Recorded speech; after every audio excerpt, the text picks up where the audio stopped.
My dear Wormwood, welcome to the work, my boy.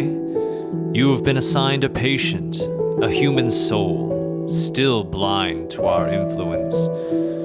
Your task is simple. Keep him from the enemy at all costs. Do not waste time with grand evils. Those are for the history books.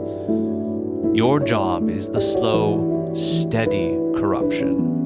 The kind that happens almost unnoticed. Now to your first lesson, pride. It is our masterpiece. Unlike other sins which rely on pleasure or impulse, pride is purely spiritual, which makes it all the more deadly. It turns a man's gaze from the enemy to himself. He may still believe in God, but so long as he loves himself more, we are winning. But take care. Pride must never be recognized as pride. Let him think of it as self-respect, ambition, even humility. If he begins to grow truly humble, whisper to him, "You're becoming quite humble, aren't you?" The moment he notices his humility, it vanishes, and in its place, pride is reborn. And don't make him loudly arrogant. That is too obvious. Let him be the kind of man who quietly feels superior, who despises the vain while secretly congratulating himself for being above such things. If he is religious, make sure he prides himself on his faith, measuring others by their inferiority. If he's intelligent, let him scoff at those beneath him.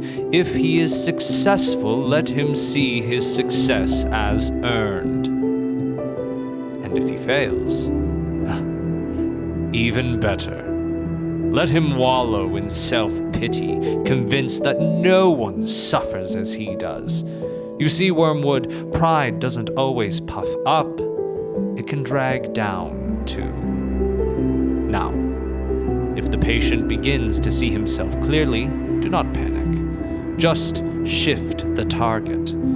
If he humbles himself before God, make sure he compares that humility to others. Well, at least I'm not as prideful as they are. Soon enough, his gaze will turn from God to himself again, and we will have undone all his progress. You see, my boy, pride is the root of all sin. It will serve us well, but it is not the only tool in our arsenal. Next time, we shall discuss another, one just as insidious, just as corrosive. Until then, your affectionate uncle, ScrewTape.